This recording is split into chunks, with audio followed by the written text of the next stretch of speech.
Hey, what's going on, Who Dat Nation? It is yours truly, TJ Jones, the host of the State of the Saints podcast. Thank you so much for checking out the Saints podcast where we talk New Orleans Saints. And I want to say to everybody out there, thank you so much for tuning in. This is a little bit of an impromptu show. And the reason I'm having this right now is because I spent a little time on Twitter. I encourage each and every one of you. You can follow me at TJ Jones 8, TJAY Jones 8, or at State of Saints on Twitter. And I just, I just was looking at the morale of the Who Dat Nation, man, and I got to tell you, man, the morale is low going into the 2021 season. And it's extremely frustrating to actually see this actually play out. And you have a lot of Saints fans out there that are ready to jump off the cliff, man. Like, you got a lot of these Saints fans out here that are really like panicking right now. And, I said on a couple shows that, I don't panic as much as other fans, and the reason why is because I've been in these type of situations before when it comes to being a fan of the New Orleans Saints. Now, some of you have been following the State of the Saints podcast for quite some time, and you probably know my backstory to how, I fell in love with the New Orleans Saints. It had a lot to do with my grandmother. My grandmother been a Saints fan since they first started back in '67, and I can just remember watching games at her house on her living room floor, man, and when we had opportunity to actually watch the games when they weren't blacked out. And the Saints were just god awful, man. They were not a good football team. They were not, like it wasn't how what I'm saying, that the Saints were going to lose. It was how they're going to lose and how many points they're going to lose by. And when you have situations like this come up today, it really doesn't scare me to a point where I just feel like all hope is lost. Now, like I said, I could be an optimist, right? I can only see the positive things out here, but I just can't. I just can't get behind what everybody else is saying. I just can't. I have to see it play out. Like, I cannot panic about something that I have not seen yet.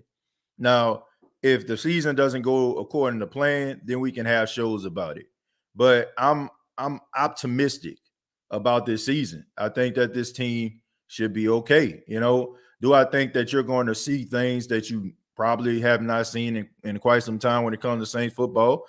Perhaps. But I just think that that's all a part of transitions. That's what it's all about. When you're going through a transition, when you're going through changes, that kind of stuff happens. So I'm not concerned about that. I just want them to put a product on the field. Guys go out there and play as hard as they can, and they just compete and let the whatever happens just happens. So sad to see members of the Who Dat Nation like this, but I have to say I must admit that it opened my eyes to a lot of these Saints fans out here, and it just make me wonder, like, who are these real Saints fans? Like, who are the real Saints fans? Because a lot of these fans, I'm just kind of confused. Like, I don't know, maybe they retired. You know what I'm saying? Maybe they had their retirement celebration when Drew Brees had his. Or maybe they just are expecting the worst because they spent the last 15 years like believing in something, and now that's gone, they feel like they ain't got nothing to believe in.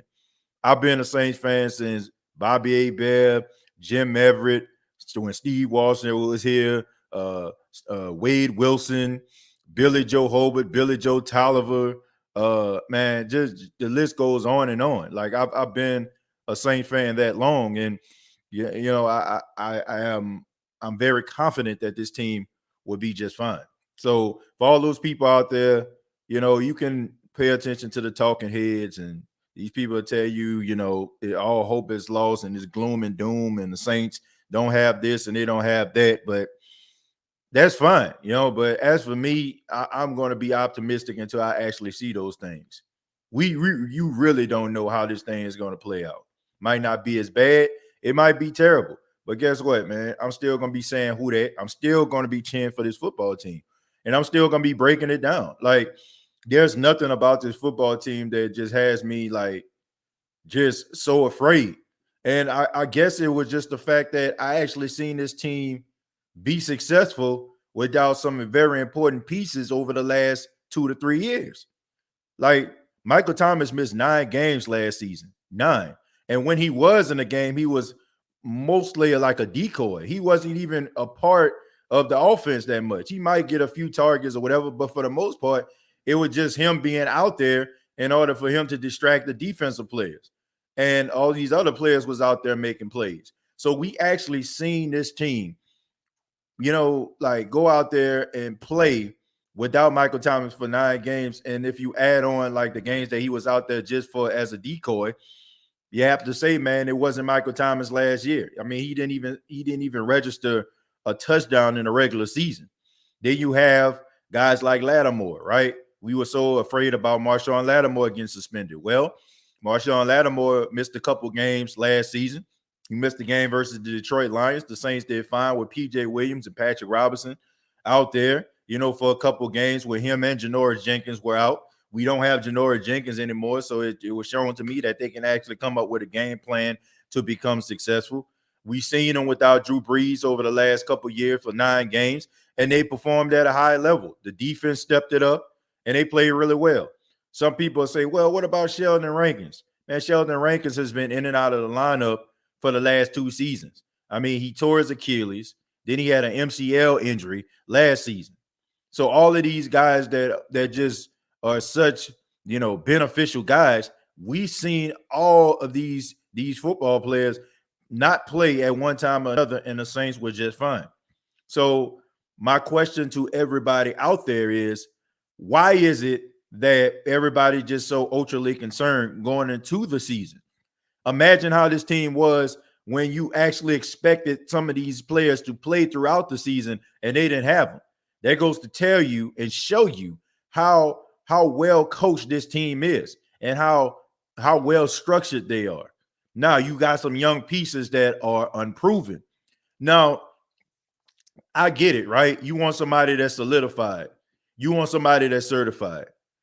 Sometimes that works, sometimes it doesn't. For example, back in 2017, when Marshawn Lattimore was a rookie, Ken Crawley was a rookie, Marcus Williams was a rookie, they put all of these 3 guys on the field as starters. You had Marcus Williams, who had 5 interceptions in his rookie season. You had Marshawn Lattimore win Defensive Rookie of the Year. You had Ken Crawley playing very formidable out there. So for people to say that you want to, that you can't be successful when unproven guys, I would have to say that that's not true. If you have the right guys on the field, if you have the right team in place, you can win football games. And not to mention, the Saints have the best offensive line in football. That's the best part of the team to me, the offensive line. And then you have some guys on the defensive line that have not proven much, but you have seen little sparks. Like, you've seen sparks in Carl Granderson. Like, for example, we look at Trey Hendrickson. He goes to the Bengals, right? But he had 13 and a half sacks last season. But the season before that, he had 4.5. So anybody that don't feel like this guy can possibly make a jump, or they can't find another person that can give you that type of production like a Trey Hendrickson, I have to say that I don't believe that. Because every time you've seen Carl Granderson come into the game, he's made plays. I've seen him force fumbles out of Tom Brady's hands. I've seen him make big tackles. I've seen him think he sacked Patrick Mahomes, if I'm not mistaken. So you have pieces in place that can get you where you need to be. The thing about it is, it's just that uncertainty. I don't worry about that, because the last couple of years, the Saints have produced some really good draft picks that have came in, played right away, and have this dog mentality inside of them. And that's something that members of the WHO DAT Nation need to appreciate. We need to appreciate that. And I just can't fall into that category, man. I wish I can just be all animated and stuff and act like, oh, y'all need to panic and worry, but that's just not me. Like, I'd rather cross that bridge when I get there, okay?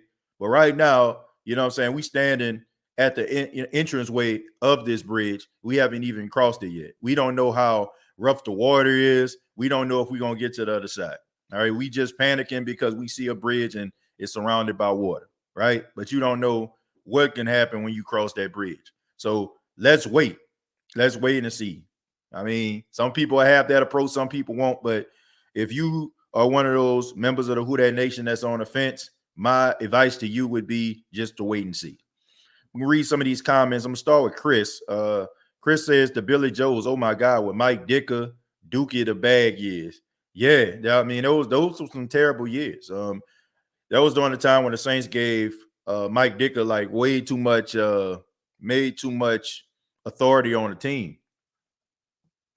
Mike Ditka was one of those guys who was successful, you know what I'm saying, still living off that nostalgia act that was the 85 Bears. And he came to the New Orleans Saints. He felt like they were a struggling franchise. Who are they to tell me anything? I know how to win. You ain't never won nothing. And he basically squandered the Saints' future by trying to get Ricky Williams, you know.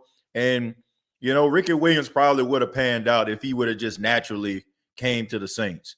But it was just the fact that all of that draft capital that Mike Ditka gave up for Ricky Williams, I mean, there was some pressure that was on that guy's back. And I don't think at that particular time, you know, he was ready for that. If Mike Ditka would have just got Ricky Williams naturally, I think that his career would have panned out a little bit differently. But he came in as like the savior of the New Orleans Saints, like, you know, and before he even hit the field. I feel like we good, who that family. Yeah, I do too. I feel like we're fine. My first autograph was from Willie Roaf. Okay. But that ought to be, you know, worth some money. You know, he's a Hall of Famer. Willie Roaf was a beast taking on two guys. Yeah, Willie Roaf was definitely one of the best guards of all time in the NFL. He definitely deserves to be in the Hall of Fame. I mean, he's been a guy that was steady for the Saints as well as the Chiefs. And everybody I talk to that knows him says he's a great guy. I came along in 2000, man. Those years were stressful years to me. Well, you know, 2000, that's when you start to see little nuggets of change, right? That's when the Saints actually went to the playoffs. They won their first playoff game in 2000. You started to see like things starting to change and stuff like that. You know, Jim Haslett, he brought the Saints some success in the postseason. But the thing about it is, you know, I mean, he was a good defensive mind, but the Saints just couldn't execute offensively. They never put the right offensive coordinator in place in order to help Aaron Brooks develop as a player. I feel like his confidence kind of wavered. He was a little bit up and down when it comes to the production. He can thread that needle, no doubt about it. But I just felt like, you know, he left a lot to be desired. Now, it could be the coaching staff at that time, but you know, I don't think so. I just think that he wasn't the right fit, you know, and had the right mind frame to be the quarterback of the future. And of course, 2006 happened, and the rest is history. You know, the Saints go down as, one of the best teams in the last, almost 2 decades in the National Football League. And if you have a couple more successful seasons and win a couple more Lombardi trophies, that stench of mediocrity or, you know what I'm saying, that whole ain't type, you know what I'm saying, mentality might be able to kind of wave off or taper off just a tad bit because, you know, the NFL, they never let you forget about your past. That's the reason why you have teams like the Cowboys and the Packers and the Steelers. You know, they always get talked about each and every year. And they get talked about because of those great football teams that they had in the past. You know, when Dallas Cowboys quarterback was Roger Staubach and Drew Pearson was the wide receiver. I mean, you had guys like that, right? And then, you know, you had with the Green Bay Packers, you go back with Vince Lombardi and Bart Starr. And then with the Pittsburgh Steelers, you had the, people like Mean Joe Green and Terry Bradshaw and Jack Lampert and people like that. So people love nostalgia. So the Saints, to me, if they continue to win, I think people will start to like basically change, you know, their minds of what they think about it. Because you have a generation of fans who grew up appreciating football don't remember the Saints as being a terrible franchise, right? If you're almost 30 or you're like halfway to 30, you're in your mid-20s, you don't really remember too much about the Saints being terrible. You know, you don't really have too many memories of that. So, you know, that's the fortunate thing about it, you know, that history can be rewritten because as the older generation fade away, you have a newer generation that comes in, and they become the storytellers, and they become the narrators of these different situations. And the way that the Saints football is looked at is going to be completely different if they continue to go on a trajectory of being successful. Keen Arthur says, "What up, TJ? What's going on, Keen Arthur? Thank you for being here." Jules says, "The bandwagon." Oh yes, people love a winner. It's just as simple as that. People love winners. People like to be associated with winners. That's why you see successful people always surrounded with entourage, right? Or they'll name drop if they know somebody that's famous, right? Because they want to be around something that a lot of people can appreciate. I mean, I can get it. I get it from a certain standpoint, right? You want to be associated with success, right? Nobody wants to be associated with a struggling business. People want to be associated with a successful business. You don't want to be associated with negativity. You want to be associated with positivity. So that's why you always get fan bases jumping out of the window every single year when their team starts to really, take off. You start seeing people that's unfamiliar because they finally got something they feel like they can beat on their chest about. So I can understand it from a certain standpoint, but if you hit your wagon to a team, then I feel like you need to go all out. You don't need to half step it. Okay. So if you make that commitment, you should see that thing through, not because, it did because it didn't work out. Now all of a sudden you want to fall off. I never understood that about people, right? I never understood how people can cheer for a team for one individual like that. Like I don't like. I feel like that's a super cop out, right? It makes you basically cover all territories. So if that team just so happens to win, you can look like a fan. But if the team loses, you can be like, well, I'm only a fan because such and such plays for that team. That's why you have when it comes to LeBron James, right? Nobody says, okay, I'm a Laker fan. I'm a LeBron James fan, right? Or they make it seem like it's interchangeable. But here's the thing. If the Lakers win the championship, you ain't going to say LeBron won the championship and just put a whole bunch of stuff about LeBron up. You're going to say the Lakers. Yeah, you're going to be rooting for the Lakers. But if the Lakers get put out in the first round of playoffs, all of a sudden, I'm a LeBron fan. I ain't worried about the Lakers. Like, I feel like that's just the biggest cop out. It's rather you in or you out, okay? You can't be just putting your little finger in the water, sticking your toe off in it. I don't have any respect for fans like that.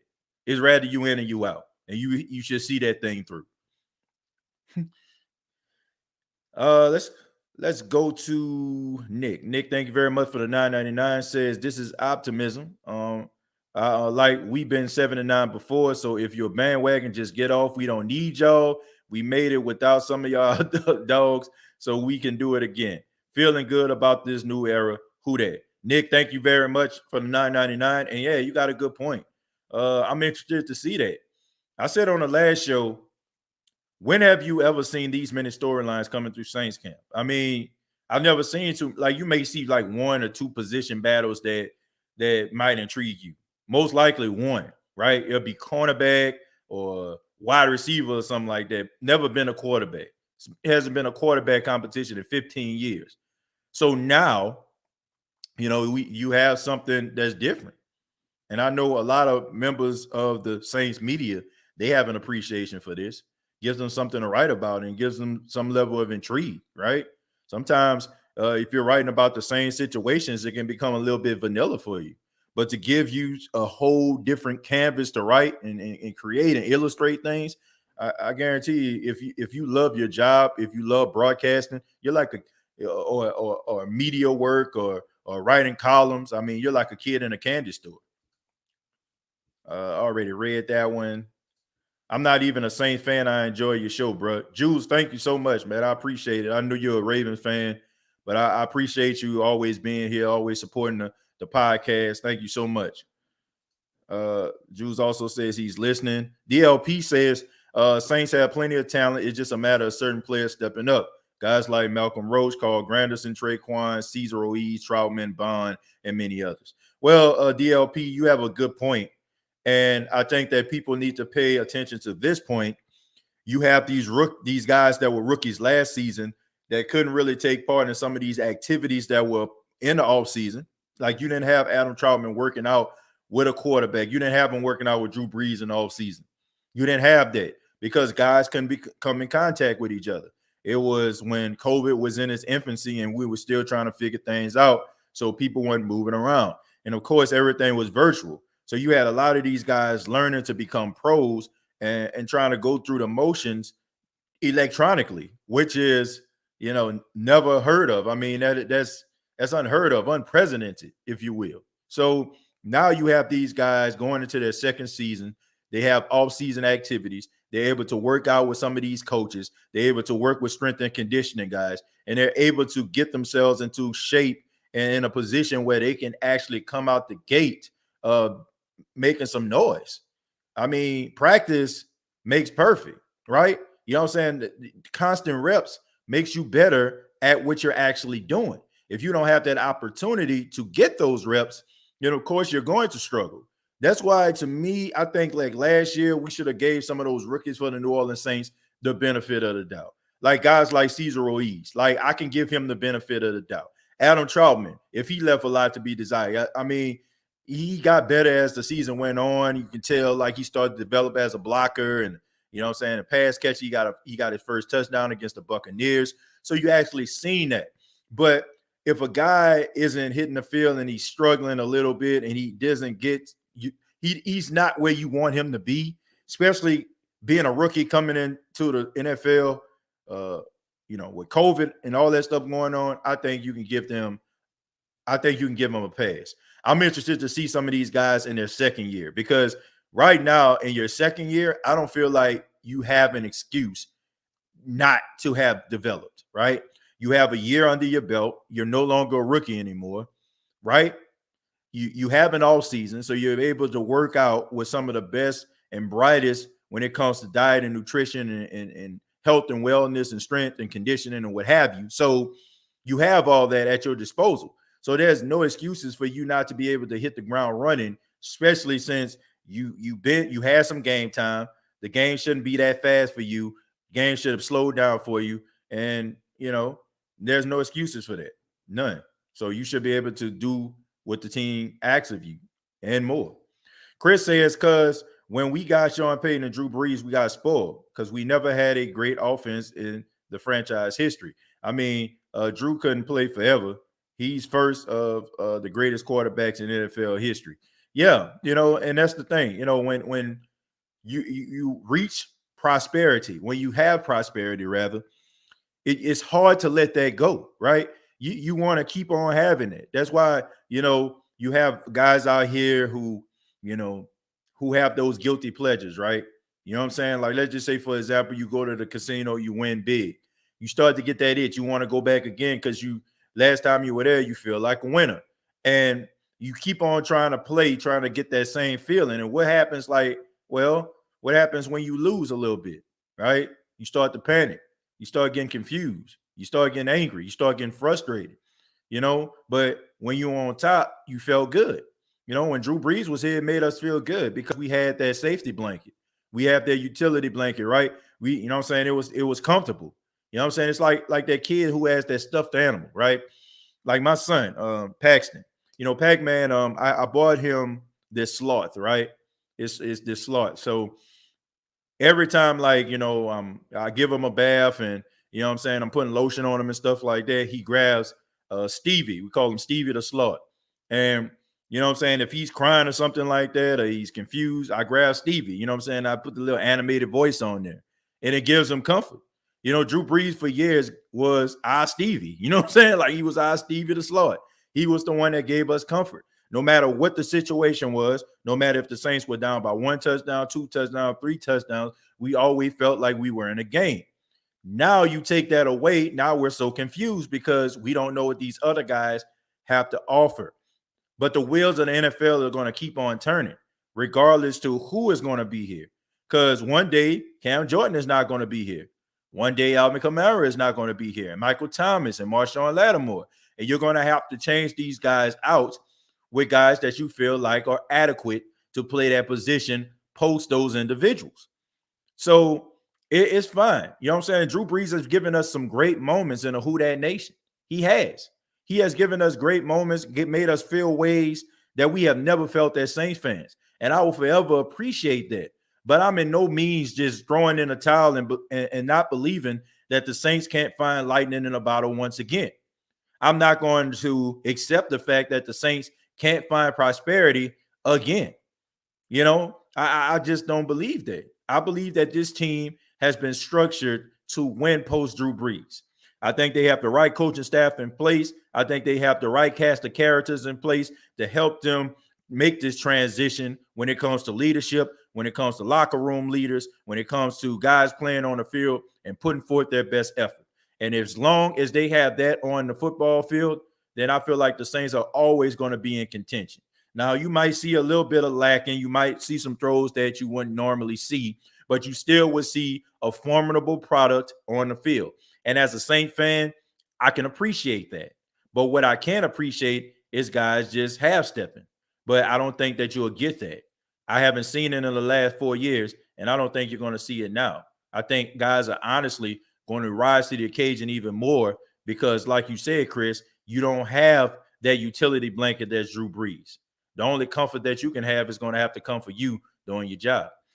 RJ Mason says, ATJ, who won the quarterback battle? Well, the quarterback battle hasn't happened yet, RJ. It's going to happen in camp. I do feel like it's going to be a quarterback battle.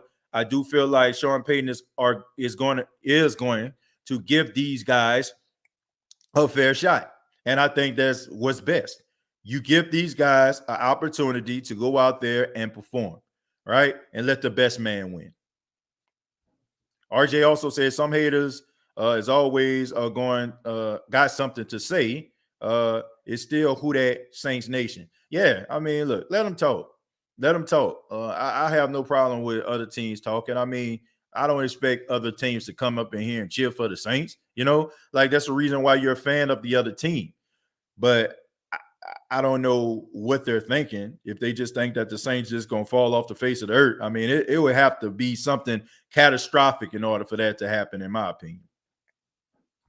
Jules says Tom Brady plays in the same division. He would be lunch meat coming up missing. Yeah. I mean, look, Tom Brady came into the division.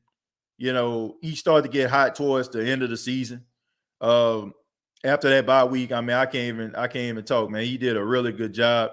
In the playoffs, I think that, you know, it wasn't his best performance. I mean, he did enough in order for his team to win.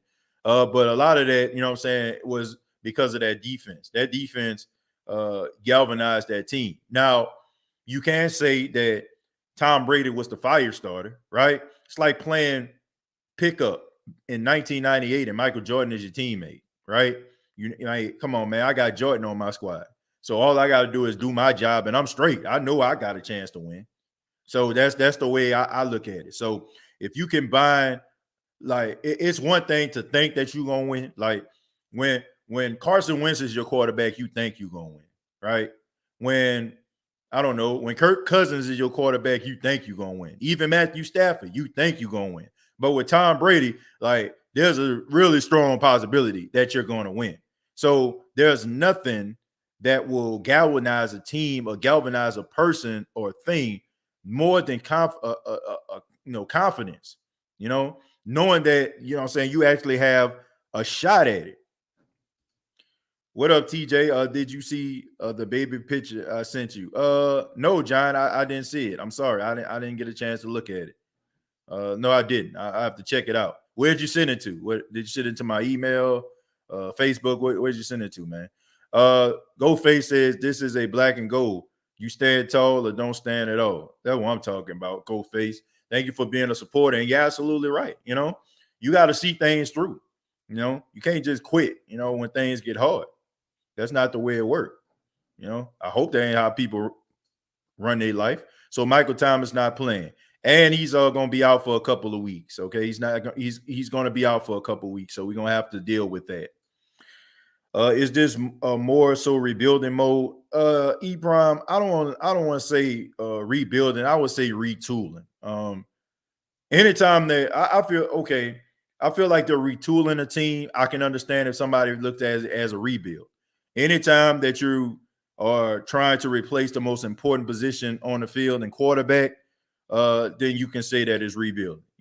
Now you can have like pieces around there to not call it that. Like you look at Cam Jordan, you look at Alvin Kamara, you look at Michael Thomas, you look at Teron Armstead, you look at Ryan Ramczyk, Lattimore, Williams. So you have some good core players there. But the most important position on the field is the quarterback. I mean, the team stops and goes with the success of a quarterback. It depends on how that quarterback plays the game. So if you want to look at it from that standpoint, it is a rebuild. Now, if you want to look at it from a restructure, like, okay, they just kind of, retooling or repackaging. Fine. I can deal with both of those narratives. Chris said traded all the draft picks for Ricky Williams, one guy, and went 3-13. Yeah, it was a huge mistake. No guy is worth all that. I mean, I know Ricky Williams was really good. I watched him all throughout college at Texas, and I know that he was unstoppable for us, and he was supposed to be the second coming of Earl Campbell and all that kind of stuff. I get it, right? People got excited, but you in no way, shape, or form need to trade away your entire draft class for one guy. That's just asinine. And that was just what the Saints were dealing with.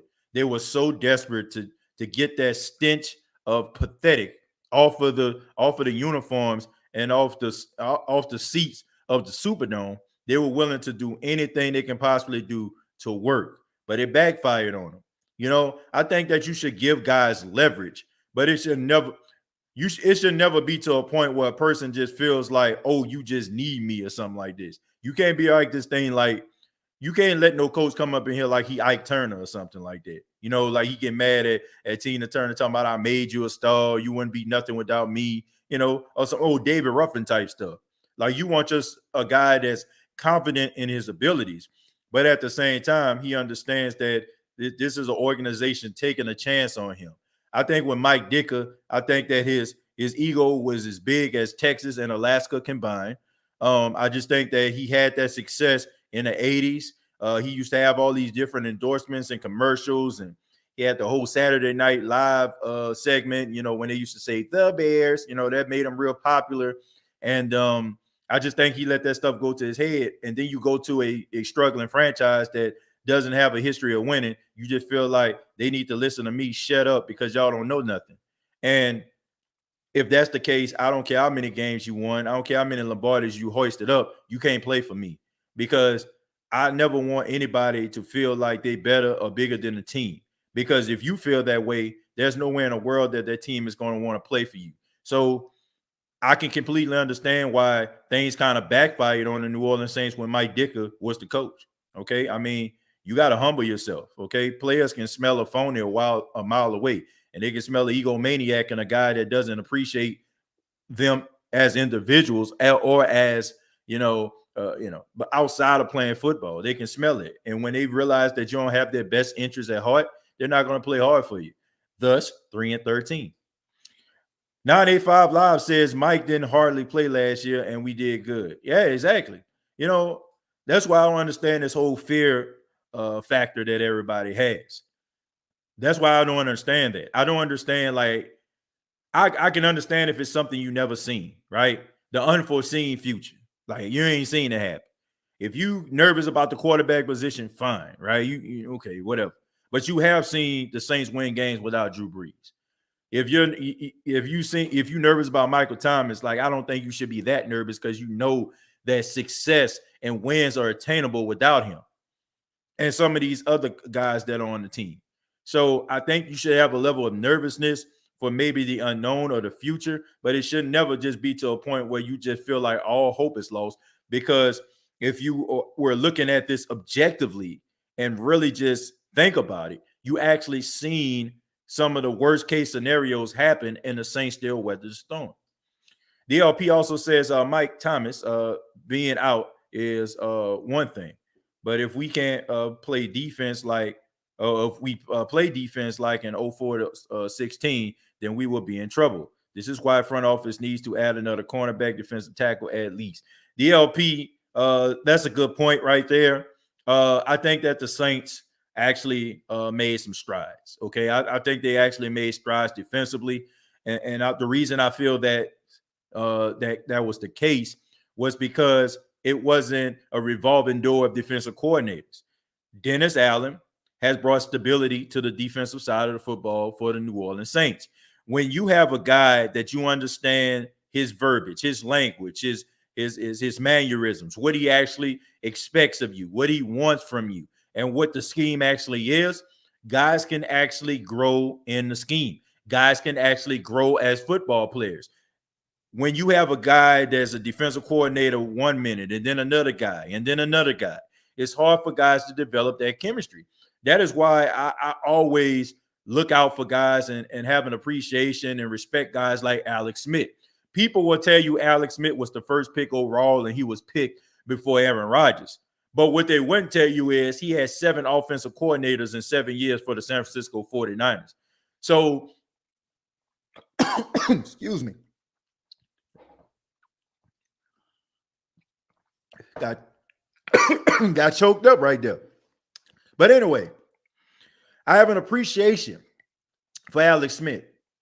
You know, when you have the same coordinator, you can become better. You get a different coordinator, you're going to end up, you know, not being the best quarterback or the best player you can possibly be. Swallow too hard. Let's see. Go read some of these donations. Want to make sure I don't forget anything. Let's see. Tim, thank you very much for the $5. Says Saints fan for life. But not gonna lie, TJ, I am nervous. We are losing way too many pieces deep into the season on offense and defense. Well, I understand being nervous, but I don't think you should be nervous to a point where, you know, feel like all hope is lost. I think that's when you really have to count on the coaching staff. And I think they'll be fine, man.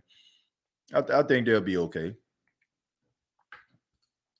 Let's see. I'm not understanding our fan base. They really don't understand Coach Payton and Mickey Loomis. They're not going to let us fail, and young wide receiver core is going to step up these young D linemen, TJ. Like I said, I can understand people being a little nervous, but I don't think it's to a point where you should just completely panic because we seen it done. Tramal said, TJ, who said the Saints in panic mode? Well, not so much a person actually just said this. It's just, you know, a collection of conversations that I see that's on social media when it comes to the New Orleans Saints and having a new quarterback and having like this whole little retool thing. You know, some people are really nervous about, you know, where the Saints are going to be when it comes down to them, you know, playing this season. They don't know. You know, some people think that the Saints are going to lose more games than win, but we'll see. What up, TJ, the host of my favorite podcast, the best podcast, Facts. Reggie, thank you so much, man. And that definitely means a lot to me, man. I appreciate the kind words and all the people that are here right now. And if you're enjoying the State of Saints podcast, the only thing I ask of you is to hit the like button, okay? Hit the like button to show your appreciation for the State of Saints podcast. If you're enjoying the content, and if you're new, and if you have not subscribed already, please hit the subscription button, all right? Jerry says, put real Saints fans in the chat, Who Dat Nation. Yeah, I mean, I've been often saying this. If you're scared, go to church, man. I'm not afraid. I'm not afraid, man. I'm excited about the season. I'm excited. No quarterback competition in 15 years, right?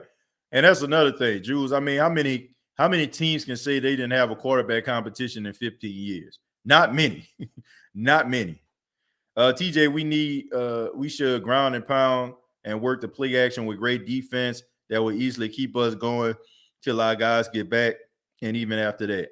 Ken Arthur, there's an old saying, you know, a tiger can't change his stripes. I tend to not believe that in all cases because I have to. You have to, because if you don't, then you might be crying as a Saints fan because both of these guys and Taysom Hill and Jameis Winston, I mean, they do have a history of turning the ball over. So I'm going to say that a tiger can change his stripes, but Sean Payton has shown us in the past that he is very impatient when it comes to the running game. He wants fast results, and sometimes like he can become impatient. And I think that now he has a quarterback with a live arm. I think he's going to want to utilize that quite a bit, man. It won't surprise me if Sean Payton dialing up some of them big plays, some plays that he probably ain't seen in about 5 or 6 years. Quote me on this. This will be a magical season for the New Orleans Saints. Super Bowl. Reggie, I hope you're right, man. I hope you're right. I watch your show more than Saints fans. Jules, I mean, look, we got some members of the WHO DAT Nation that watches the show as often as you, man. But I appreciate it. I really do. I appreciate you checking out the podcast. The LP says exactly 2020 didn't have no preseason. This hurt many of the young players. Yeah, man. I mean, you need those reps, man. You need those reps, and you need to go out there and make those mistakes in order to correct. I mean, these guys came out the gate week 1 in a real game. Like usually in preseason, like you go back to the room and look at some footage and be like, okay, you did this, that, and that wrong. I think you need to work on this or what have you. So those guys didn't have that opportunity last year. I mean, it was like, okay, hey, you know what I'm saying? First game, you like think about this. Think about a Malcolm Roach, you know what I'm saying? Some of these other players, like you walk into a stadium, the first game you play is against arguably the greatest quarterback of all time in Tom Brady. Like, wow. TJ, what if Chris Richard can get the best version of Ken Crawley to come forward? I like a track record as a defensive mind. I mean, that would be great if he could do that. I will say this, man. Ken Crawley, he did play a little bit in that game, week 17 against the Carolina Panthers. I think he had an interception in that game. You can take that with a grain of salt. I'm pretty sure Carolina at this time was like Cancun on 3. They already knew they weren't going to make the playoffs. Christian McCaffrey was hurt. I think Teddy B was hurt. They were just ready to get up out of there, man. They had the bags packed. They probably had their wives waiting at the gate for them. You know what I'm saying? As soon as they get off the field, probably didn't even take a shower, just got in the car and went home, right? But Ken Crawley, he did play pretty formidable in that game. So, and it's not like we haven't seen Ken Crawley actually play pretty decent. His rookie season, he played really well. His second season, I don't know if he was just reading his press clippings. Maybe he didn't understand that it's a constant competition. Maybe he felt like he was certified like a first and a third check. I really don't know. But if he comes in with the right mind frame, he knows the system. He's been in this system since his rookie season. I mean, I know he left and went to some other teams, but he understands the system. The guys like him. He's really good friends with Marshawn Lattimore. So I think these guys respect him and they want to see him succeed. So when you have situations like that, who knows, man? Chris Richard, he probably can get the best out of Ken Crawley, but Ken Crawley got to want what's best. I mean, he did get Byron Maxwell paid, and we all know he wasn't very good for the Miami Dolphins. So interesting things could happen. Chemo says it really upsets me how simple-minded some of these fans can be, though. Well, that's because a lot of them, in which I can understand this. A lot of fans, they listen to like media talking heads, and I'm not like disrespecting nobody or nothing like that, but a lot of these guys they do a really good job at like developing emotion and getting emotions out of people, whether it's anger, happiness, sadness, confusion, like panic. Like they do a really good job at that. And sometimes people they trust these individuals to give them the right information. So when they're listening to this person talk and they're like, man, you know what? They're absolutely right because, they trust that person. So they take that person information and they just run with it, right? And they come up with all these different scenarios that coincide with the information that they heard from the media. Me personally, I'm saying, I get it and I can understand that. And quite frankly, WHO DAT Nation, if I wanted to structure the State of the Saints podcast like that, I probably could, but I'd rather do it my way, not like the way that I feel like works for a whole bunch of people. Some people like to rant and rave and act like the smallest issue should be blown out of proportion, and it worked for them. You know what I'm saying? It gets them the clicks, it gets them the likes, it gets them the following. But I'd rather build my empire one brick at a time. You know what I'm saying? I'm not looking for like shortcuts. I feel like if you're looking for shortcuts, maybe you need to find something else to do because that's not passion, right? that's just you trying to create something to build, build a lane for yourself. But also, I just feel like there's a level of trust that you need to have an appreciation for, that you have individuals that take the time out to listen to what you say. And I don't feel like you need to abuse that. And there's so many occasions where I see people in media abuse that power. Like they know that fans will ride for them, and they use these folks, you know what I'm saying, almost like lambs to the slaughter. They use them as sacrificial lambs, right? To go out there and carry the bloodstained banner of negativity, carry the bloodstained banner of controversy, right? And they bring it to individuals' front door. And they get a kick out of it. They sit back and they just watch the ant, they move the ant pile and they just watch the ants run in all different directions. That's not what you should do. If a person trusts you to give them information, I think you should do the best of your ability to give them that. Practice says I make perfect. That's right. Thank you very much for the $2. I appreciate that, Practice. Chemo says, but then again, no, it doesn't. That's on them. Taysom Hill would get cut from my perspective. I don't think that Taysom Hill can get cut. I just think that there's always a play for Taysom Hill on the team. So I don't feel like he needs to get cut.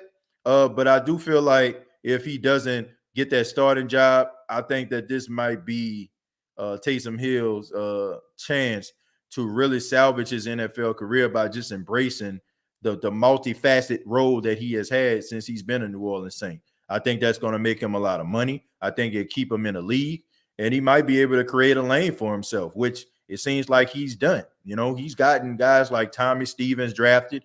He's gotten Tim Tebow back into the league, and you see teams trying to find a quarterback to be able to utilize his strengths in the RPO game as well as throwing the ball down the field. So Taysom Hill, the way that Sean Payton has built the offensive game plan for him, has turned into a secret weapon for not only the Saints, but a lot of teams are using that as a secret weapon as well. TJ, who are your top 5 Saints free agents you wish we can get a mulligan on? Top 5? Man, top 5 free agents. I have to think about that. Well, I know 2 right off the bat. They have to go with Jason David. Well, nah. Jason David, Smoke Turkey, Brandon Browner would definitely be one of them, and Jarvis Bird. Lord have mercy, is he one of them? Like, yes, those 3 guys, like right off the bat, I can just really think of that were just a waste of money right there. You know what I'm saying? Like those guys were not worth the price of admission. They were not worth the price of admission. Those are 3 guys, like right off the bat, I can just think of. I probably can think of a few more. Probably if I go with Fred Thomas would be one. He wasn't very good. I mean, he stayed getting smoked. Smoked like brisket, burnt like a biscuit, of course. And I'm trying to see. I'm trying to see somebody on the offensive line, maybe, but that's about it, man. Those are the guys I can think of. I'm pretty sure as the show go on, I'll remember some more folks. But yeah, man, those are guys that I know for a fact were big mistakes. Ike Turner, thank you very much for the $2. Says I made y'all. Yeah, man. Just don't hit us, man. But yeah, man. I mean, some people feel that way. They feel like they build a culture somewhere else, and they feel like they go to another team. Organizations can't tell them nothing. Shouts out to my mom, donating $19.99. I appreciate that, Mom. Thank you very much. Josh says, who that to Jerry, Chemo, Ghostface, and whoever else is here. Josh, appreciate you for being here, man. Thank you so much. Chemo says, hello, Mama Jones, giving a shout out to my mama there. D says, I just want us to sign somebody that we know is going to come in and be an impact right away. Well, Deej, I mean, that's a good point, but anybody that comes in is not going to know the playbook just like a rookie would, right? I mean, so there's that. You got guys that can be out there, probably be some better route runners and, a little bit more professional than others because they've been in in the league long, but I mean, they still would be learning the playbook just like a rookie would, but I can understand that you want some veteran leadership. There's one, guy that's out there. I heard the Saints were trying to, I guess kick the tires on, and that's a reliable Brandon Cooks. Brandon Cooks came to the New Orleans Saints back in 2015. He had some really good, solid seasons. He went over 1,000 yards. He was a Belindakoff winner coming out of Oregon State. He was really fast. The only thing about Brandon Cooks, I mean, he couldn't get yards after the catch. I think him and Michael Thomas would have made a great 1-2 punch. Of course, I don't feel like you would have been able to keep both of those guys. And I think the Saints understood that. And they probably thought that Michael Thomas would be more beneficial to him, which he ended up being. So they decided to trade Brandon Cooks. But Brandon Cooks, I mean, him and Michael Thomas, from what I heard, didn't really see eye to eye. There was that issue that I think it went to Twitter when, I think Brandon Cooks ended up getting mad that the Saints, they blew out the Rams and he didn't get a catch that game. And he went and said his agent came out there, said that he wanted to get traded. And I just think that was just a bad look. So Brandon Cooks, I mean, he's been in the league for quite some time. I mean, he has some concussion issues. I'm always very kind of iffy about guys that have concussion issues, especially having multiple concussions. But Brandon Cooks, I mean, he definitely can fly, and there definitely can be a place for him on the New Orleans Saints team, especially he can be able to come in and be able to hold it down until, Michael Thomas gets back. Mama SOTS in the house. Yeah, man, my mom up in here. Chemo says, hit the like button, family. I appreciate that. If you enjoy the show, hit the like button. Giving a shout out to Josh and Jesus as well. Jeremiah says, I don't care about the fake sports media and what they have to say about our team or making the playoffs. So we're still who that for life and put it respect on the name. Yeah.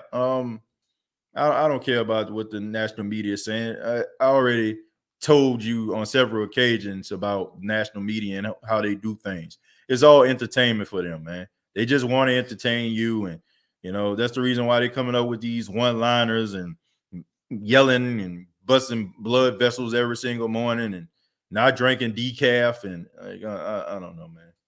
Whatever. They're extremely successful off of it, so get money. But I don't know. Some people in our fan base keep saying trade Mike TJ. I be saying why you want him to go out there with a bum ankle and damage more ligaments. Look, anybody that's saying they need to trade Michael Thomas, I just question your mind frame, because this is a guy a couple of years ago broke the NFL record for most receiving yards and led the NFL in receiving yards.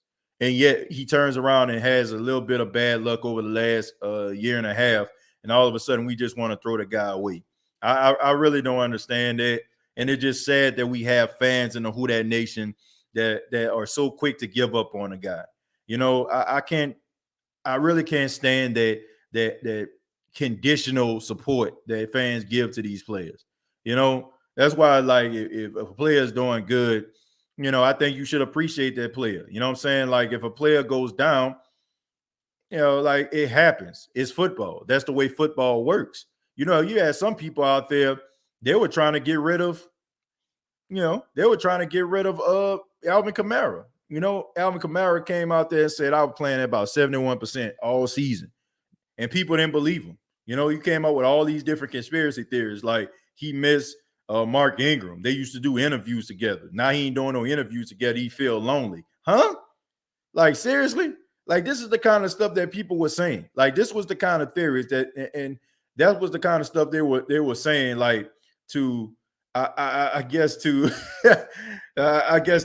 help understand and cope with the fact that the guy was hurt. Like, it doesn't make any sense at all. But that's how Saints fans are sometimes. But not just Saints fans. It's fans of other teams too. We're always trying to find theories as to why things aren't the way that they used to be. Guys get hurt. It's the NFL. It's inevitable. It will happen. There's not a doubt in my mind that it will not happen. Injuries occur all the time.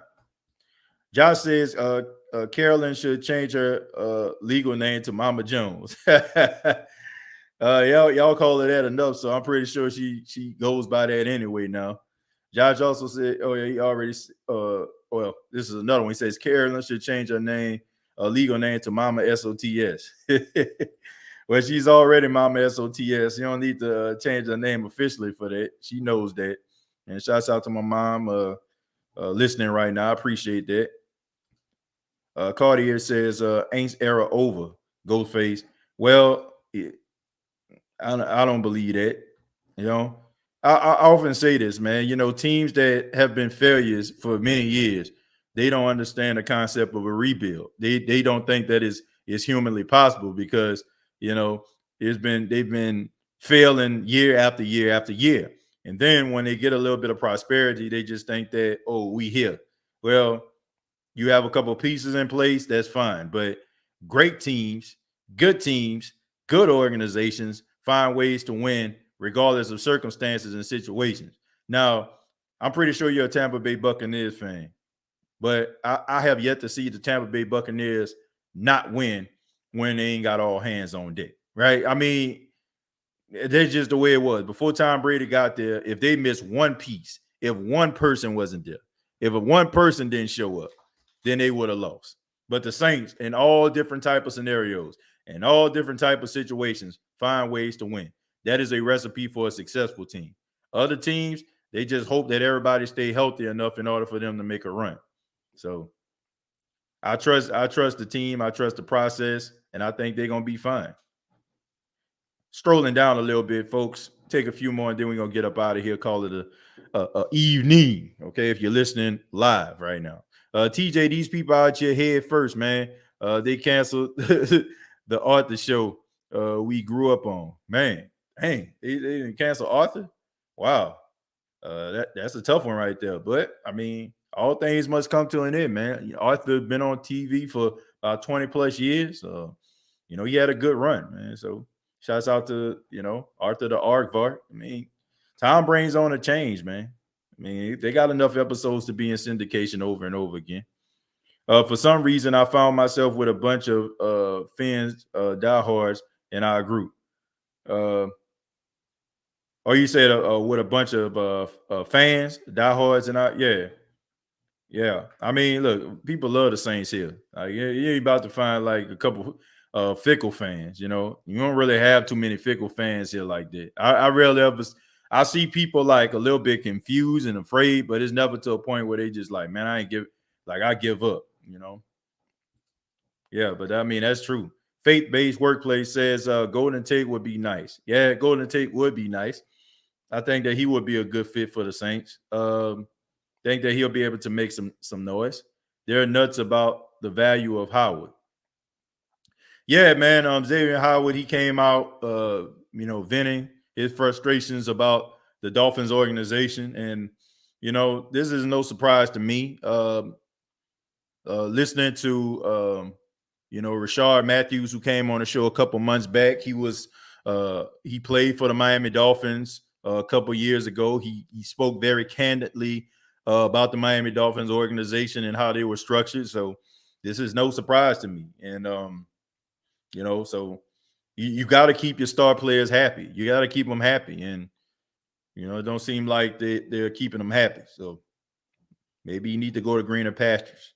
You don't worry about the Saints haters that come in here and talk trash, because they are making this show more successful just by even being, I know, here racking up the views. Yeah, Casual Dex, like people like this show. That's what I come down to. Like, people like the show. I don't even think they, most people are just being trolls. I mean, of course they're gonna say what they have to say, because they're a fan of an opposite team, but I don't think it's to a point where they just mad disrespectful. You mad disrespectful, then I just ignore you. But I just think that people like the show. I think people like the structure. I think people like the conversations. And if they, just so happen to be here, I appreciate it. I appreciate that. Any fan of any team, for you to stop by and check out the podcast. I appreciate you. I apologize. Truth is, I always wanted to be a Who Dat fan, but I'm stuck with Dirty Birds. Well, man, there's always room in a Who Dat Nation, man. There's always room in a Who Dat Nation. Golden Tate has burned me so much in fantasy. Well, look, I just feel like Golden Tate, I mean, playing for the Giants, Daniel Jones still trying to figure it out. So he goes to a team that actually has a quarterback that can play. Like if he would have came last year, played for the Saints, I think that he would have really been a factor. Like if the Saints would just so happen to get their hands on him. You know, I just feel like going out there in New York, they had expectations for him, but I just don't think him and Daniel Jones were on the same page. Chris says, I just want Michael Thomas to can't go at Mike.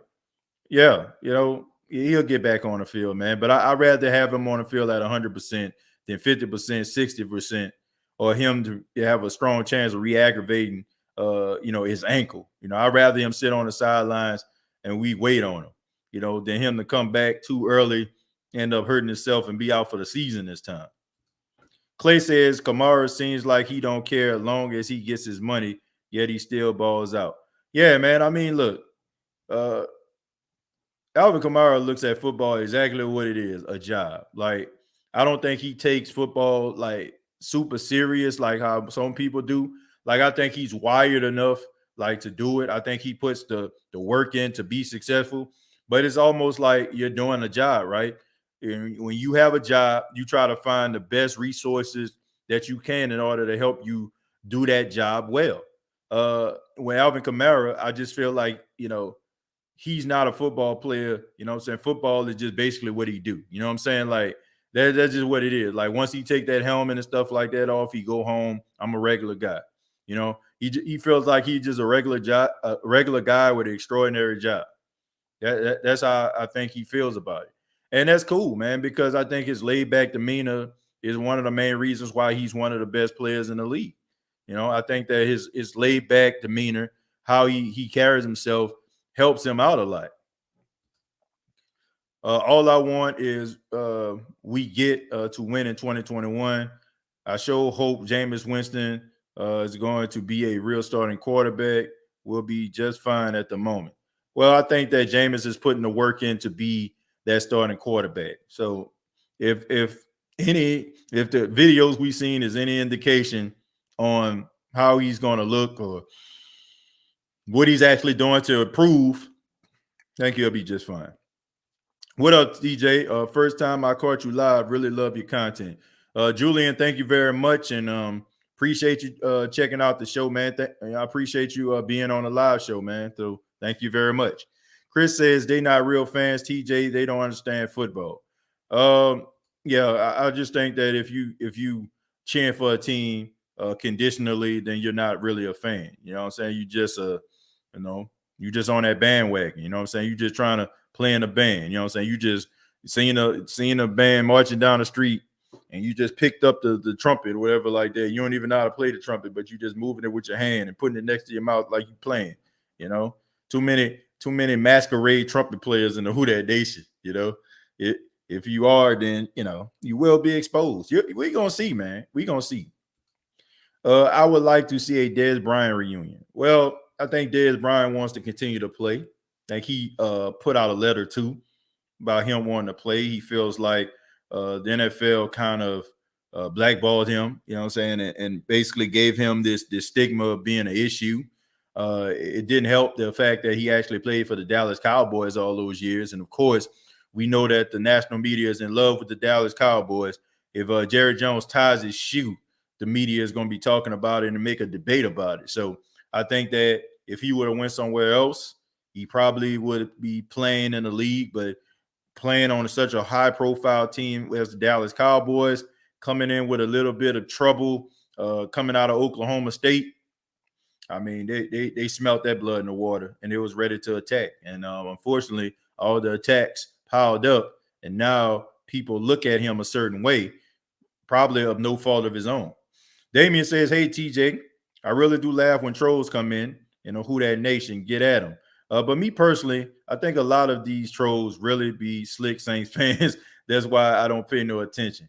Damien, I don't even know if they Saints fans. I just think that they like the podcast. Like this, like I think people really enjoy it. It's like it's not a time that don't go by. I don't get an email or a tweet of a fan from another team saying, I cheer for the Seahawks, but I like your podcast. I cheer for the Falcons, but I like your podcast. Speaking of which, man, I'm gonna be on Juju Talk Sports podcast on tomorrow, man. So I'll make sure that I send y'all the link. I'm asking all the members of the WHO DAT Nation, if you're not doing anything tomorrow, please check it out. I ask for your support. I'm gonna be on this podcast, so come on over, man. We're gonna be talking, about Falcons football, Saints football. He's a really good guy, man. Like he's a, what I'm saying, he's a Falcon fan, but he's not one of those like, Falcon fans that's just delusional. Like he's really objective. He has a really good point of view, and I'm enjoying being on the show. And of course, I'm going to be on Forever I Love Atlanta podcast on Friday. That's the podcast I was on a couple months back. Some of y'all probably remember that. You all came over there and made a lot of noise. So I'm asking for all the Saints fans, members of the WHO DAT Nation, to come over, support me on the podcast. I want to make sure that I get it right. Make sure that I'm giving you all the right name of the podcast. It's called Ju Talk, JU Talk Sports. Okay, so look it up on YouTube and check it out. Check it out. I ask for your support. If you're not doing anything tomorrow at 7 p.m., come on over. Support me. Support State of the Saints podcast. What up, TJ? What we gonna do this year? I love the truth. First off, shouts out to you, man, fellow Jacksonian right there, Jackson State University. I think that we're gonna do well. I think that it's not gonna be as bad as people make it out to be. I do feel like maybe you're gonna have some slips in some of the games, but I don't think it's gonna be to a point where the Saints can't make the playoffs. Just call me naive, but I think the Saints gonna make the playoffs. I enjoy SOTS. Who wouldn't? Well, I appreciate that. I appreciate that, Dennis. I appreciate you, and I'm happy that you're enjoying the podcast. King T says, "Say TJ, I was wondering if you could reach out to Smokeless YT, invite him to be a part of your show." Oh, okay. I'll reach out to him, and he can always reach out to me as well, man. I would love to. I'd love to have him on the show. I heard a lot of things about him. I don't know him personally, but love to have him on the show. Y'all know me, man. If I know that you're doing good content, I see y'all here, putting your best foot forward. I'd like to be a part of that. I don't mind, I just don't want to be on no podcast, be up there on a bunch of nonsense. You don't have to like the Saints. You don't have to respect the Saints football team. You can dislike the Saints, and I'll still come on your show. But I would like to have like some type of context about things. I don't want to just be sitting up there on some old monkey business. You know what I'm saying? Like some nonsense. Like I want to have some good dialogue, right? I want to see your point of view of why you like your team, and I would like for you to see my point of view about why I like my team. If you can do that, then I'm fine. But if it's just a bunch of nonsense, bunch of cussing and and yelling and screaming, I don't want to be a part of that. Of course, if we let a few curse words trip out here every now and then here on the show, but I really don't feel like you have to be ranting and raving and cussing all over the place in order to get your point across. I like the fact that anybody can come to the State of Saints podcast, no matter how old you are, and be able to get a good fan experience out of it. So if you're doing that, then I'm fine. But all those other shows, man, I can do without. TJ, can you spare some change? I'm a broke Falcon. Oh man, I'm sorry, I don't have nothing for you. DJ D Smooth says we are going to be okay. Young Buck just have to step up. Yeah, that's true. He gotta handle his business. Jerry giving a shout out to Be Kind. Dennis says, I'm so dumb, Mr. T on the message, and I got called out. Nah, that's all right. Look, I try to correct some of the sentences and stuff that people say if I know that you probably was typing or something like that. So sometimes that's why I stumble, because I'll be trying to make some of the comments make sense from time to time. Especially like, people typing on their phones, typing on their computers. Y'all know how I go. I dig the podcast. I'm just a diehard 43 years in, but I'm a realist at the same time. Brandon, ain't nothing wrong with that. And if you've been a fan for 43 years, you done seen them come and go. And I think that Saints fans that have been Saints fans for 20 plus years, like they have like this level of patience that I don't feel like some of the younger Saints fans have. Not to say that some of the younger Saints fans don't have the patience. I just think that, you know, it, you seen the worst. Like you seen the worst of the worst. Like you seen how bad it can get. So when things get bad, you got something to compare it to, and you don't panic as much because you're like, like I say it's bad, but I mean they ain't, they ain't, Halloween against the Browns bad. They ain't, John Carney missing field goal bad. Like they ain't Aaron Brooks throwing interceptions smiling bad. It can get worse. Faith Base says, great show, TJ. Thank you, Faith Base. They look scared when 52 is about to tackle. Yeah, man. Ray Lewis definitely was incredible in his time. And, he's one of the best linebackers of all time, no doubt about that. Is the Italian mob still in New Orleans? I'm not sure, man. Somebody that's Italian, or somebody that's familiar with the Italian mob, let Josh know if they still there. Brandon says absolutely. Dennis says, oh man, 43 years. I get that. Tyrone says, who that TJ? Did you see the video? Jameis throwing the ball all over the place.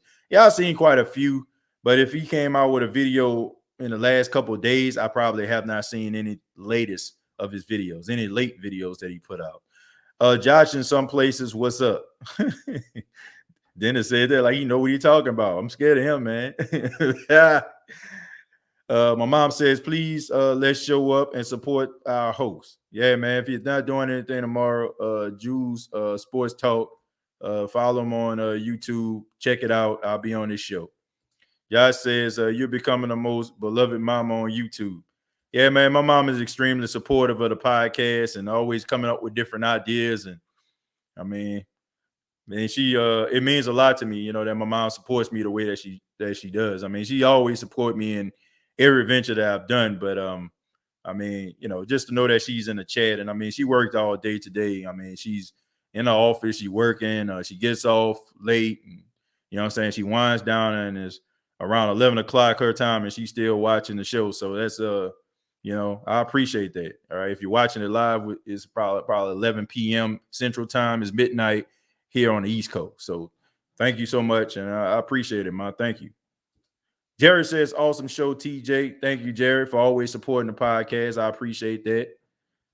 I'm just glad that dude who always crying about his comments not being read ain't in here. Yeah, man. I just told him, man. I mean, y'all know me. It takes a lot for me to get frustrated here on the show. I let a lot of things go, but yeah, that was uncalled for, man.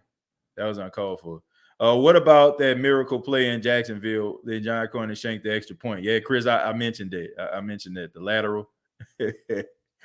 TJ Jones on 2 times Tuesday. Yeah, man. Look, I did the show earlier, but it was kind of, I don't know. I was going to just do an interview with Nick and then come back and do a show. But then I just got motivated to do a show. I went back and I'm like, I could have, I just got motivated again to do something. So I'm not one of those people. If I'm motivated to do a show, I'm gonna do a show. Like, I don't care. Like, if I'm motivated through 3 shows in a day, I'll do it. Y'all seen it. You know what I'm saying? I done had like 10 o'clock interview or 9 Central, a 2 o'clock interview, and then I end up coming back and doing a full podcast at 9, 9 Eastern. So I'm gonna continue to, like, I'm gonna continue to put things out as long as I'm motivated to do so, because that's just how I work. I'm very passion based here. If I'm passionate, I'm gonna do it. Man, TJ, I literally commented on the Lansford kick under the post you did earlier on heartbreaking losses. I was 10. That was straight up traumatic as a kid. Oh man. Yeah, man. I mean, they had some really bad times, in the past. Man, I could think of quite a few times. Piano Theme says the younger Saints fans don't know how scary it is to have 2 quarterbacks on your team named Billy Joe. Boy, we were hot garbage back then. Man, yeah, bro. That was some straight hot garbage right there. That was not good. That was not good. But I mean, what do you expect for a guy named Billy Joe? I never like what quarterback with two names, you know what I'm saying, can you say was really out here balling?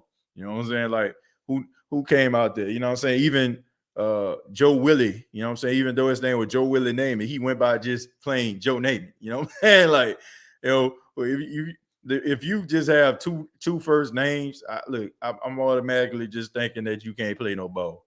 Can somebody please give me a quarterback with two names that can ball out? You know, I mean, what Billy Joe Hobart, Billy Joe Tolliver, give me another one, Jai David Booty. Nah, brother, nah. If you got two first names, I don't know if you can ball out, man. I could be wrong now. Somebody find me something. I'm pretty sure we got some historians up in here. TJ, you been to your old high school that is off the chain, that is on the chain. Have I been back to my old high school? No, I have not. I know that the basketball team been pretty good. They got a football player that's going to be like one of the best in the state. But nah, I haven't been back to Carvor High School in quite some time. Last time, like I always like if I go to New Orleans, I always drive through there. Like I always pass and drive through there. But I mean, it don't look the same way. It does not look the same when I was going there. I mean, the Carvor High School out there now is like immaculate. You know what I'm saying? Like when I went there, like you know, it wasn't all that. You know, as far as like presentation. I mean, I think I like the school and shouts out to all the Carvor Rams out there, but nah, bro. You know what I'm saying? Like it was cold in the wintertime, hot in the summer, just like most Orleans public schools during this time.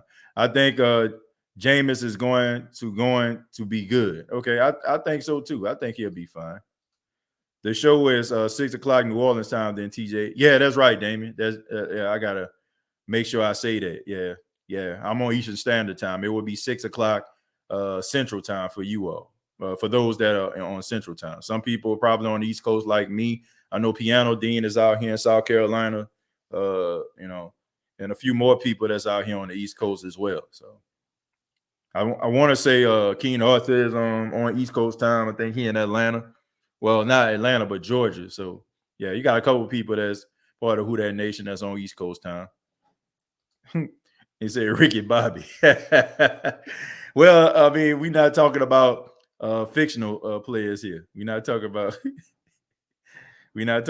fictional. We talk about actual people like that had two names.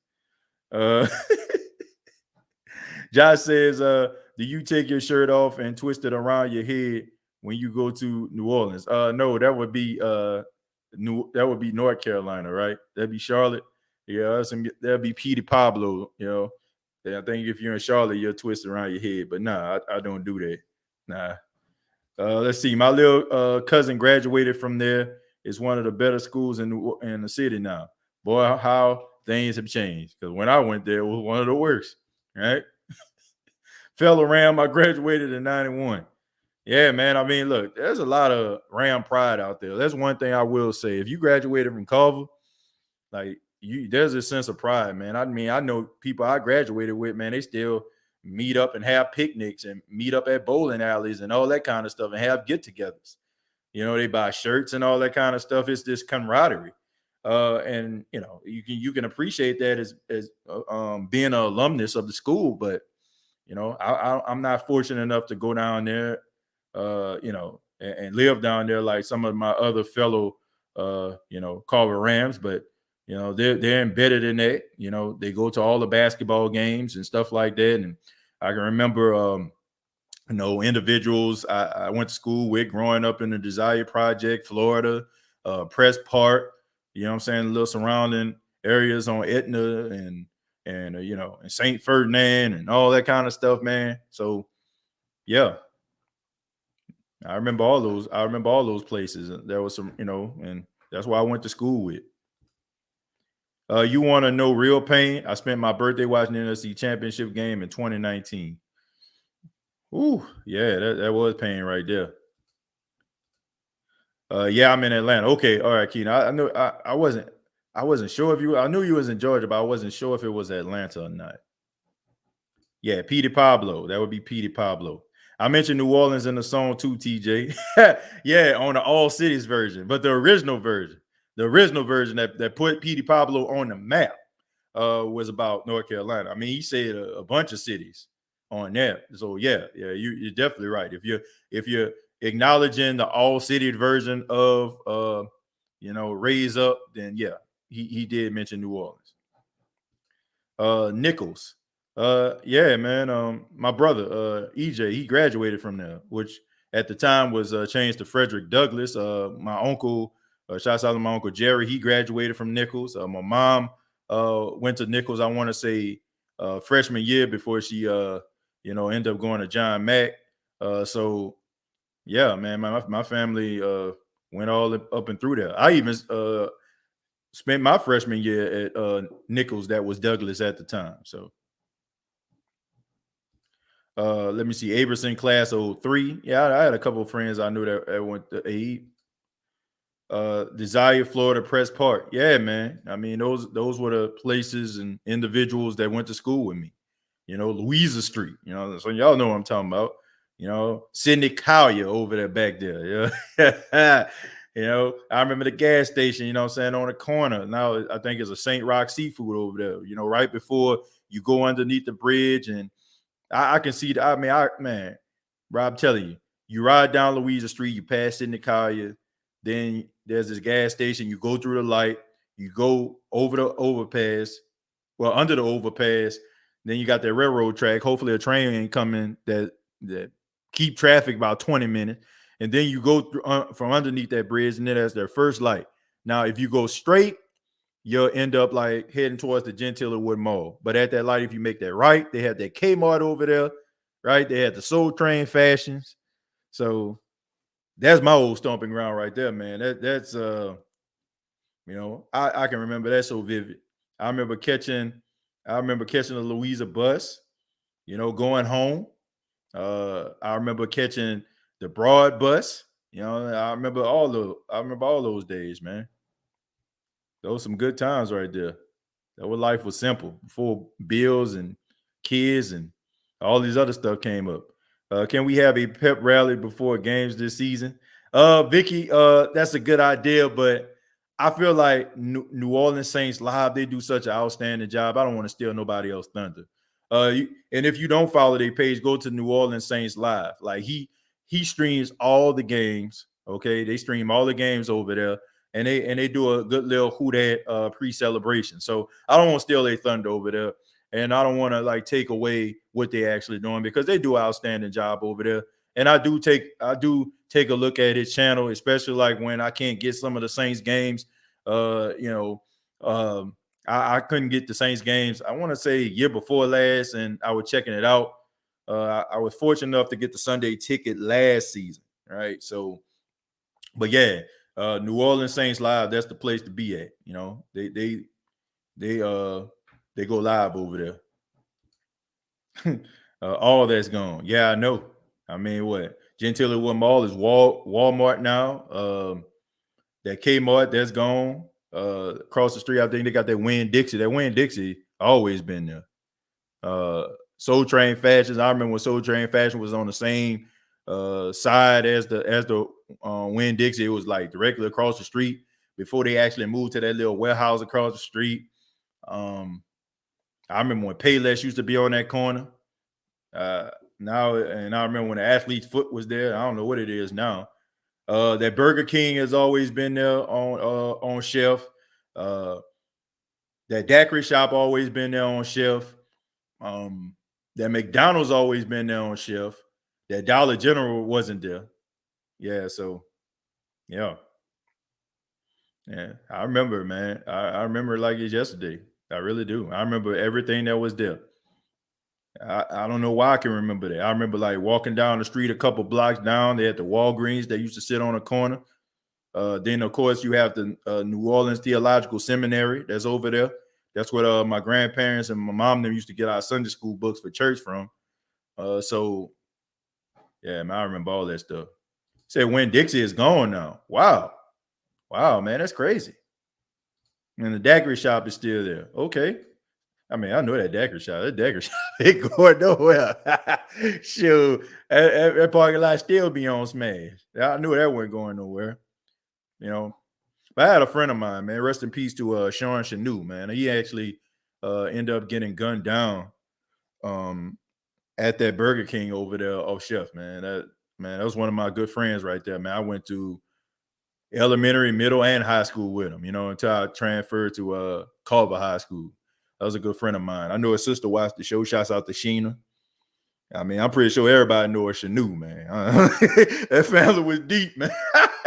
That family was deep, man. Them Chanus, my goodness, man. Y'all deep, man. Y'all deep. I know some of y'all watch the show. But yeah, man, that was a good friend of mine, Sean Chanu, man. Rest in peace to him. I'm gonna read a few more, and let's just go ahead and get up out of here, man. Mom says, TJ, can we go to at least one game this year? Spring for the pool boys. Yeah, man, I'm gonna come down there for a game. I'm gonna let you know which one I'm gonna come down for. I'm gonna try to see if I can actually, get some tickets so we can go to the game. Brandon says, I do as well Hogan in the slot. He is very quick and fast as long as he gels with the quarterback. Oh, yeah. I mean, yeah, I definitely like Hogan.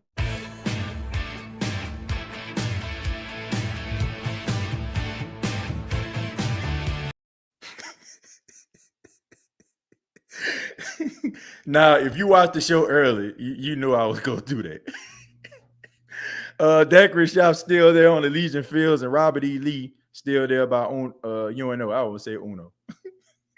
UNO. Okay, man. Yeah. I used to go to Upward Bound at UNO, man. Shouts out to UNO Upward Bound, man. I mean, man, them the days right there, man. Telling you, man, that was life was simple. We should go to the Saints versus Bills on Thanksgiving. I'm making my way there. Yeah, man. I mean, you from the great white north out there in Canada. So, yeah, man, casual. That would be a good game. I mean, them tickets going to be on fire, you know what I'm saying, on fuego. But, yeah, that'd be a good game to go to. And you see, Hoodie Jube said, thank you for the 499, says, what are your thoughts on us being one of three teams to push hard for Xavier Howard and Dolphin trade? Hoodie, I'm going to say it just like I say everything else. For the right price, I don't feel like any team needs to overexert themselves for any player. I feel like that player can pay dividends, but you have to look at your future. You can't jeopardize your future trying to live in the now, right? So the Saints will have some cap issues this past season. They're going to have cap issues the next season. So getting this guy, I'm pretty sure you're going to have to give some things up. And you don't know how this situation is going to pan out at the quarterback position. So let's just say, for example, none of these guys pan out. I think they will, but let's just say hypothetically they don't. So if you're not getting Xavier Howard in a trade if you're not giving up at least a first-round pick. So if the team is awful or they don't play well or they picking in the top 15 or the top 10, right, that goes to the Miami Dolphins. So now, instead of you actually having the opportunity to fix the quarterback position or a position of need with a high draft pick, you lose them because of Xavier Howard. And then it will be a microcosm of things because you can't fix the situation at the quarterback position if it fails or any other position. So that's going to mess up the morale of the team. And the guy that you actually invested in, it seems like to me, like this guy wants to be happy. And ain't nothing worse than a guy losing. That is going to make you extremely unhappy. So the Saints have to be careful with that at the right price. I definitely feel like he would be a difference maker. I think he's a really good player. I know he led the league in interceptions, at least on 2 occasions. So the Saints can definitely use his services when it comes to getting the ball back into the hands of the offense to give them more opportunities. But you do not sacrifice your future trying to live in the now. You make rational decisions that is going to benefit the team not only this year, but years to come. You got to think about that. You can't afford to not think about the future. You don't have that utility blanket. You don't have that certainty that is Drew Brees. Now, let's just say, for example, one of these quarterbacks pan out. They have a really successful season. You feel like something that you can build on. And then you can go out here and possibly be a little bit more aggressive because you are actually putting stock in these players that you actually have because you've seen them work at a high level. You're seeing that it pans out. So it should be fine. But as of right now, I don't think the New Orleans Saints need to be thinking about getting rid of no first round pick or second round pick at all right now, especially since you don't know what you actually have at the quarterback position. If it pans out, then be aggressive next year. This year, I think that you need to kind of just sit on what you have and try to work around it. And final question is TJ. I would be at the Saints first practice. I got my ticket. Well, John, that's great, man. That's absolutely great. I hope you have a really good time, and I hope that everything works out for you. See Green Bay and Aaron Rodgers. Yeah, I mean that didn't surprise me at all. I wasn't shocked that Aaron Rodgers, was going to play in Week 1. I mean, I just think that Aaron Rodgers just didn't want to be around the facility. He wanted to enjoy his life. He felt like he's going to be prepared. He's a professional. He's been in the league for a long time. He knows how to get prepared. So there's that. But I want to say thank you all very much for checking out the State of the Saints podcast. Be sure to subscribe to the YouTube channel. On your way out, go ahead and hit that like button. Let everybody know that you're enjoying the show by giving us a golden thumbs up.